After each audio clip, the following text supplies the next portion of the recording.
What up, guys? It's your boy Big Dave here, and we got UFC Fight Night, Gilbert Burns versus Michael Morales, and we're back at the world's most famous warehouse, the UFC Apex. I'm not going to give very much effort into this card.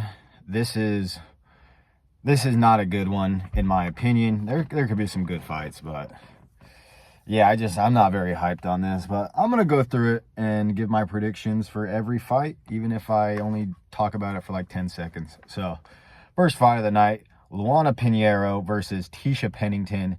I'm going Tisha Pennington because she can grapple, and Luana Pinheiro can be mogged on the ground. I don't have much to say. I think Pinheiro is probably better on the feet, but I think Tisha Pennington can mix it up on the feet with the takedowns good enough to pretty much take her out of there. So I'm going to go Tisha Pennington by decision, and she's a big favorite. Moving up the card, Hyun Sung Park versus Carlos Hernandez. This is actually a good fight, and this is a tough one. Hyun Sung Park has some good-ass boxing. I watched his fight with Shannon Ross, and this was a Shannon Ross that was like fighting for his UFC career. So this dude was in there to win, and Hyun Sung Park basically went in there and just boxed his head off in the first round. He had a really good jab. He's kind of there to be hit, but I really do like the way he uses his jab. He has some good kicks. He can go to the body with his boxing. He's got big power.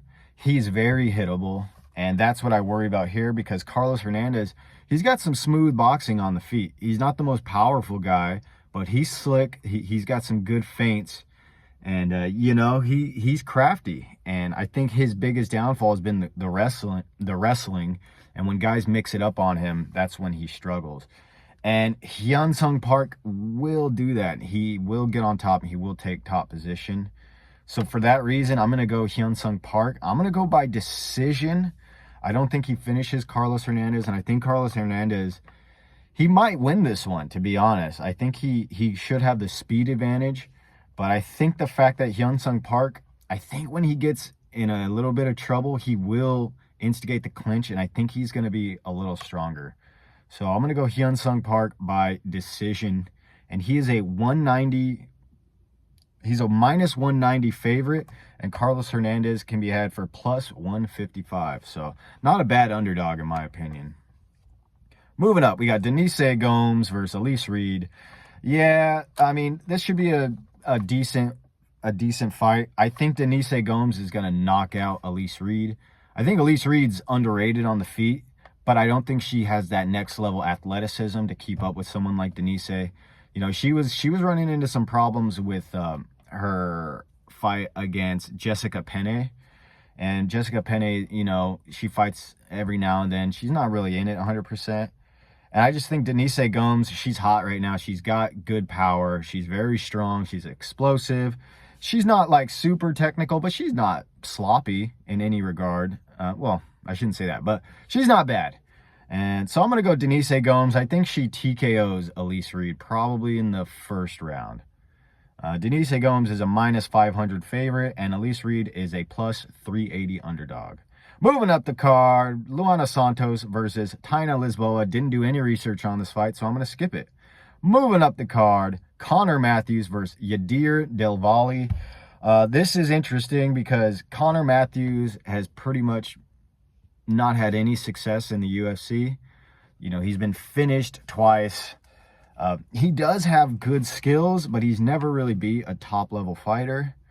And Yadir Del Valle, you know, he hasn't fought in the UFC, so he obviously hasn't fought anyone that high level. But if you look at his sort of physical abilities, and, you know, you combine that with Connor Matthews' good skills, but lack of defense and lack of, like, chin. He doesn't have a bad chin, but it's just that he can be caught and hurt. And Yadir, he has bad defense, but I haven't seen him knocked out. I haven't really watched like through his whole career, but I haven't even seen him get really rocked. I think Yadir Del Valle, I think he's just got that next level toughness and pressure, but I can see him being overconfident and getting slept by Matthews. But I'm going to stick with Yadir Del Valle, and I'm going to pick him by second round TKO. I think, he could run into some problems if he doesn't watch himself, but I just think he's bigger, stronger, and he's better than Connor Matthews. But, he's unproven, so we'll see. Yadir, I've said his name like 5 different times.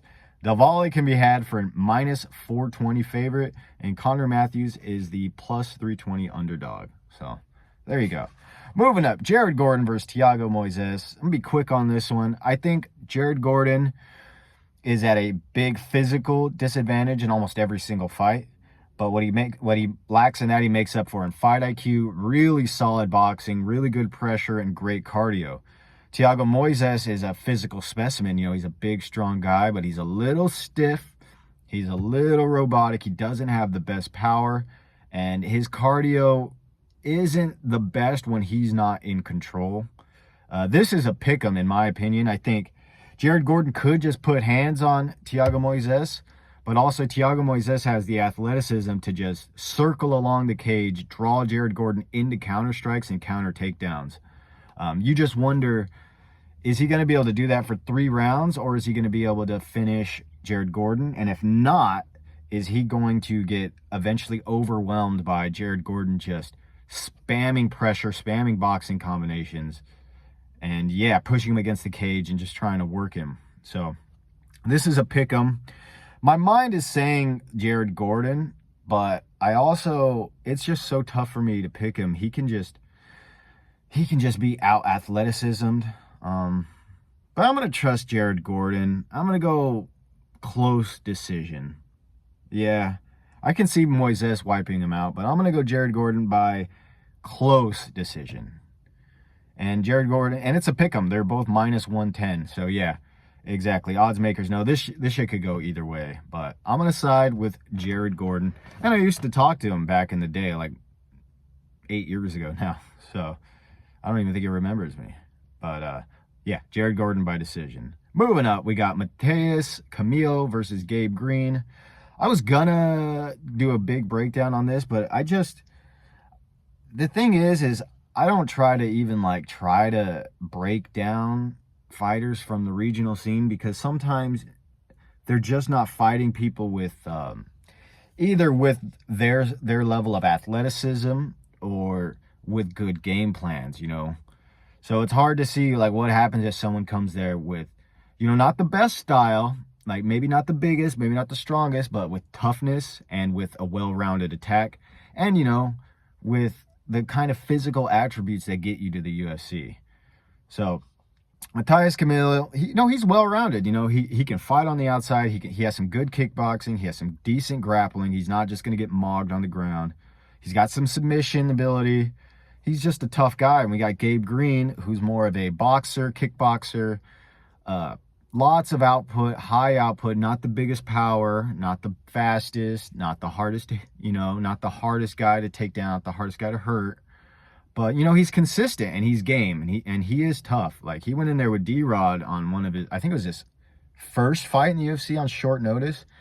And, he took some shots, bro, and went the full decision. And his only losses are to, good fighters. So I don't know if Camilo's ready for that. I see why he's the favorite, because he's undefeated and he has the look of a prospect. But I'm going to go Gabe Green. And this is, one of the only underdogs I might pick on the whole card. But I'm going to go Gabe Green, and I'm going to say that he just puts enough pressure on Camilo and just can dictate the pace of the fight. He's not special anywhere, so that's what I worry about. He's so much of a generalist.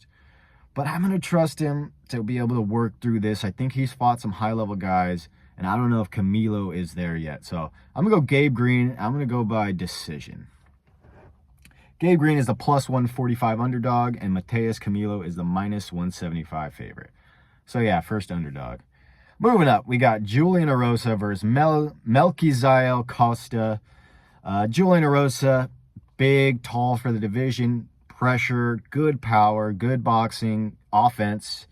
Not the most slick on the feet, not the fastest, but he's rangy and he's got some good pop in his shots. And he can time a counter. Plus, you know, his front headlocks are nice. You know, he's got darces, guillotines.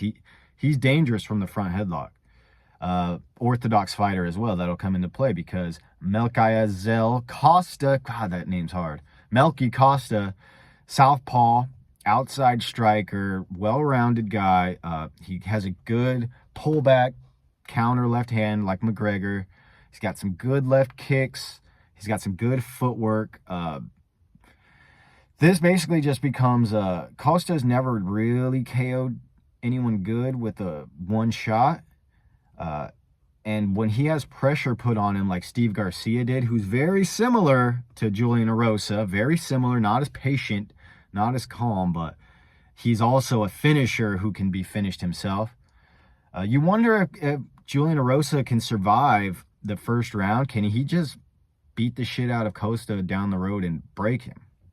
And Julian Erosa, you're like, can he survive getting hit on the chin early? Because he's not the fastest dude, and he likes pressuring, and his foot speed lacks, so he can be caught cold, man. And I just wonder if he's gonna come in here super aggressive against Costa, make a mistake and get caught and put out. And I don't necessarily think that's gonna happen, but it's enough of a concern that I'm gonna pick Costa just off the grounds of he's fast. But this could be another like thing where there's a really solid youngster runs into Erosa and just gets fucking wrecked. So that could happen, but I'm going to go Costa. I'm going to go by first round TKO, or maybe a first round submission. Maybe he hurts Erosa and then subs him, but I think Julian Erosa is a live dog, and you can just never count him out completely. But I'm going to go Costa by first round finish. I'm not sure how. But I love Juicy J, so I really hope he wins.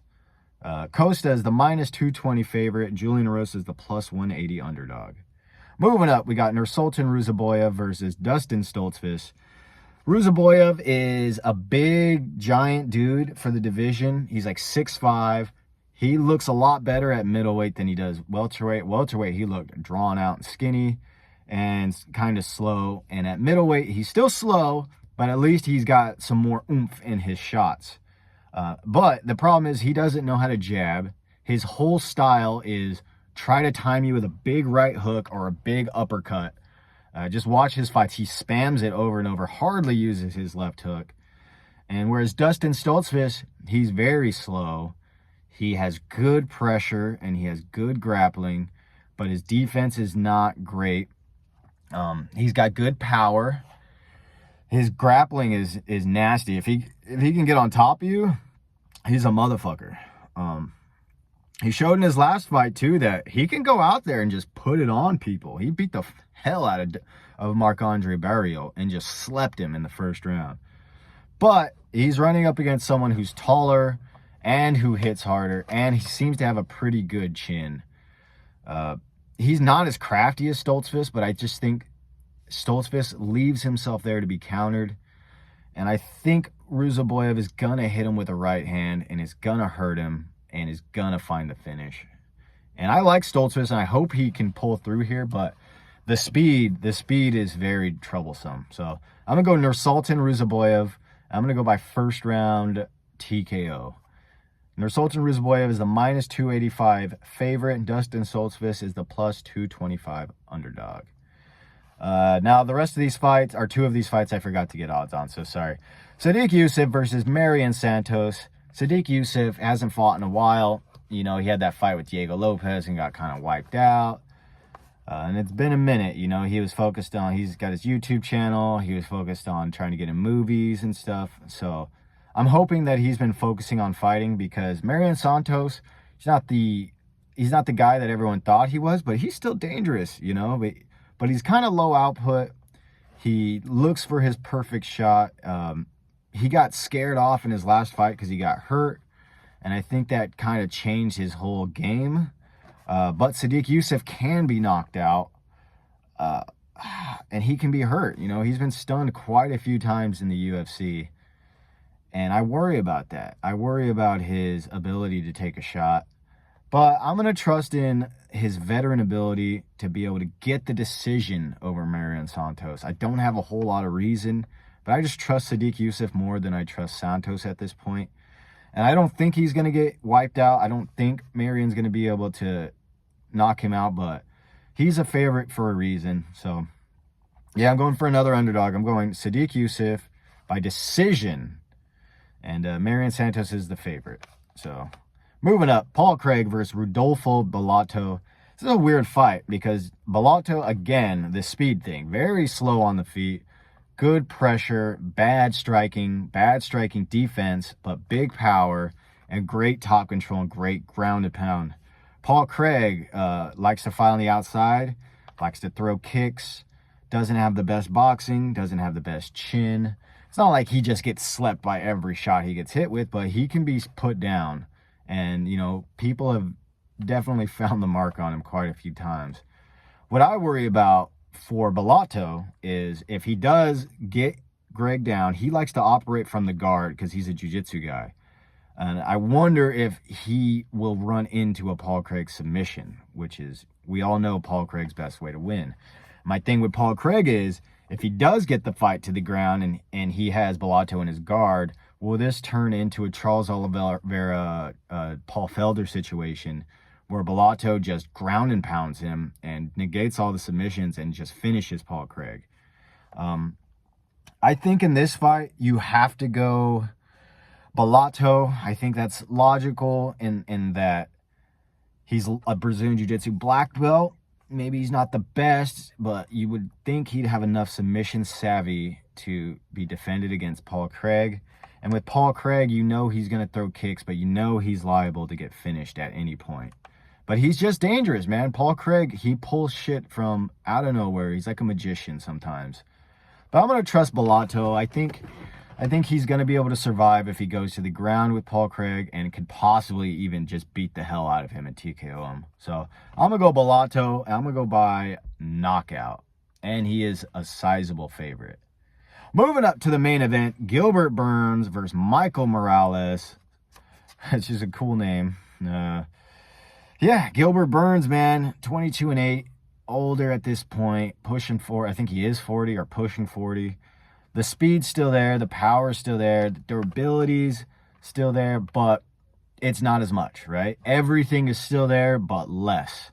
Like, he's still a fucking amazing athlete, but he just can't out-athlete people as much as he used to. He used to rely so much on being fast and his speed and his power.